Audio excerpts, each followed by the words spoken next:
And he began in the 1960s this academic discipline known as liberation theology. It came out of Latino liberation theology. Both of these, and then later it was a feminist liberation theology. You have womanist liberation theology. And all these different groups have found ways to resonate or tie their story to the liberation message. And this message comes out of the Bible from Luke chapter 4, verse 18, which says that Jesus came to bring good news to the poor, liberate the captives, restore sight to the blind, and let the oppressed go free. And the liberation theologians say that this is the core message of the Bible, especially of the New Testament. And you'll find seminary theologians, as Donna mentioned earlier, seminary-trained preachers, especially in the black church, took up this message in the 1970s and 80s. Even to this day, those who go to mainline seminaries such as Union or Perkins, where I attended my first year of seminary, or I believe there's a seminary here in Houston. Perkins has a branch of seminary divinity school here in Houston. There's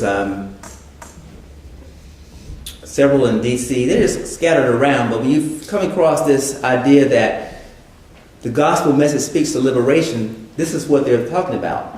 And what Cone is trying to say is that as long as there's inequality in society between the haves and the have-nots, there's a need for liberation message to be out there. And this message resonates quite deeply with many African American congregants because they feel themselves dealing with these vicissitudes of life on a daily basis. Whether it's inequality in the workplace, inequality in healthcare, inequality in the church, inequality in education, political life. This message speaks directly to them, but it also has a link between religion and to the current social situation that they find themselves in. Because this message is saying that Jesus not only came for salvation, but he came to set us free and to level the playing field. And as long as this inequality exists, there's a message or a need for this liberation message. Morrison Reed also has a word to say about that, which I think is quite important. He talks about how post-slavery, in the antebellum period, is a link between the current church and then. And it shows, he says that, he's talking about how did the slaves find freedom while they're in bondage. And he ties it back to the African American spirituals. He says, how did they nurture their self-esteem? The answer to this question lies in their religion. The essence of antebellum black religion was the emphasis on somebodyness of black slaves. So through this experience of generating spirituals that spoke to the present condition, that gave them a sense of the future, which will be better than it was then, they began to get a sense that their lives mattered, and that this pain and this struggle, this oppression, this slavery had some meaning, and at some point, this time will pass. So that's another link. So you have the oppressed situation, oppressed and enslaved people dealing with the vicissitudes of life. You have the biblical narrative of liberation, which James Cone addresses in the liberation theology. And then you have another link, the communal narrative, which says that African Americans are somebody, which comes from the spiritual. And these links exist to today. I believe these are the primary reasons why African Americans are so attached to the church, because this is where they find their sense of ability to deal with the current situation, the struggle from day to day, paying bills, dealing with debt, dealing with children, dealing with a system that sometimes perceived as unfair, limited promotion opportunities, limited job opportunities, limited opportunities in housing, education. These still persist. Now, coming out of that communal tradition also is a sense that the slaves learned from their masters. And there's a genre of literature called the slave narratives, which I've used in my own research, that shows exactly how this preaching took place and how it was transmitted from generation to generation, even down to the current time. Slaves work alongside their white masters. White masters, often who were liberal, would teach slaves to read, teach them how to read the Bible. They began to resonate with the story, these narratives connected to their struggle in the here and now, and they began to preach to their compadres. And this is where the grounding of the black church really took root in America. If you read these slave narratives, it tells you how the master taught me about God, how the master taught me about Jesus, and how I find redemption and salvation to deal with this oppressed situation to get through to the next time. There's a narrative of Frederick Douglass that many of you have probably heard of or probably read. There's also the Dred Scott narrative, which was used by abolitionists. And these narratives were used as a way of breaking down and confronting slavery during the 1800s.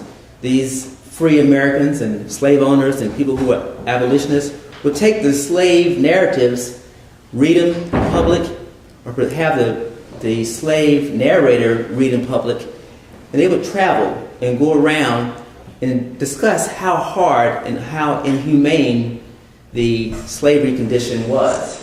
This was a part of the whole religious experience, because in these slave narratives, much of the endurance comes from the slave's ability to use religion as a way to endure and to get over this hard time.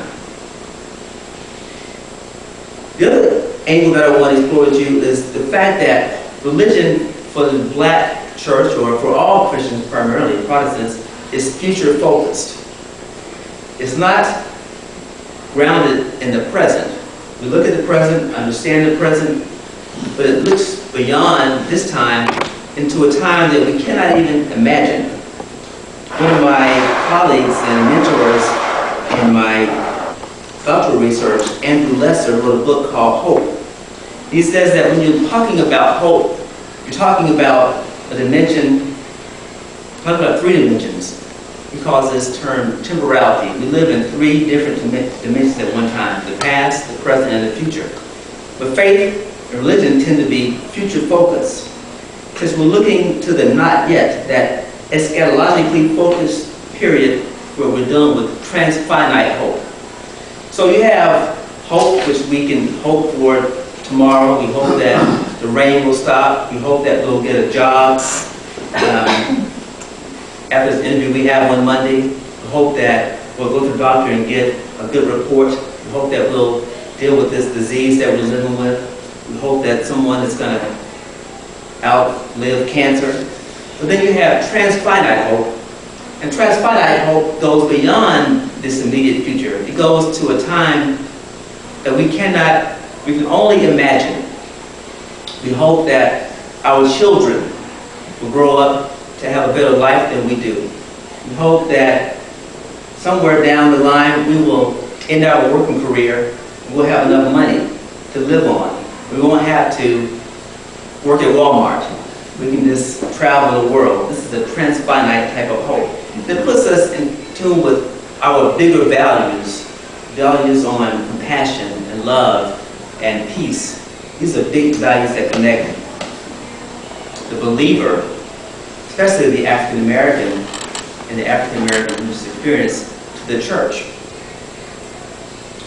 Another part about the African American experience I think is very important is that it is what we call otherworldly, meaning that the African American experience says that we live now and deal with the difficulties and the vicissitudes that we encounter from day to day, so that at some point we can live in another world, heaven.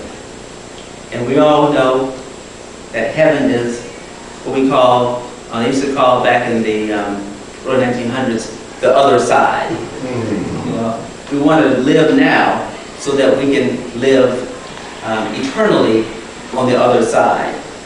Our partner and I were talking, Tamara, talking on the way down here, saying that as a Christian, you're taught that you have to live well now, live according to the Bible, uphold the Ten Commandments, live a good moral life in order to make it to the other side. Because if you don't live a good life now, well, the other side is probably going to be hell. No one wants to go to hell, so you live a good life now. So these are the main components I see that ground African Americans in the church. And if you talk to many believers, as gentleman who came up, Vic said, I would say Nick, Vic said, is that there are no other ways to have a moral life. Most believers, especially African Americans, say that you don't believe in the church, you don't believe in the Bible, you don't believe in Jesus. Well, how can you have a good life? And that is a point that I believe many in the black religious experience really have a hard time imagining, that if you can leave the church, can you really have an upstanding moral life?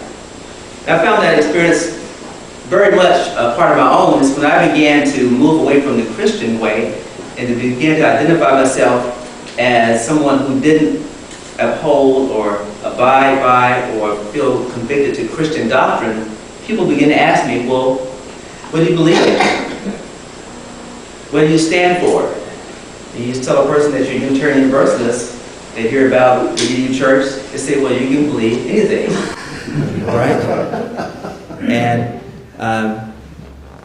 Louis and I talked about that before this, our meeting began today. There's a perception that you don't believe in anything, but you'll fall. You don't believe in something, you'll fall for anything.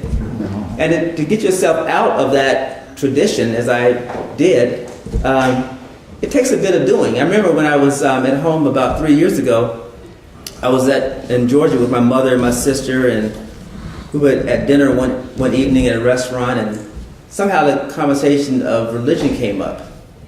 And this was the first time that I actually told my mother, or told my family, that I was no longer a Christian. And I kind of thought that, well, this is going to be the breaking point right here. But surprise him, my mother just kept on eating like she didn't even hear it. I think she just kind of thought, this guy's weird again, here he goes again. And I don't even want to go down this road with him, so surprisingly, she didn't say a word about it. She just kept on eating like I hadn't even, or either I was speaking French or speaking another language, but she didn't say anything. But I found myself in this transition when you begin to go from Christian, steeped in the faith, in the doctrine, and religion, to a non-doctrinal stance, perspective of the world that's open and more broadly based, that people in your community, in your circle of friends, are going to look at you with one eyebrow raised. They do begin to have some sense of suspicion about you. Are you turning your back on us? When I changed my name back in 2000, my mother and I had a serious parting of the ways for several months, because my mother thought that I had gone from becoming Christian to Muslim. For some reason, she associated my name, Xolani, as a Muslim name. And I tell the story that for the first several months, we were really estranged, and I really didn't even know it. My mother would send me correspondence in the mail, and where she once put Frank Chester, she didn't have a name on the line. I was like a nobody because I had changed my name, and I found myself just being more and more separated from her.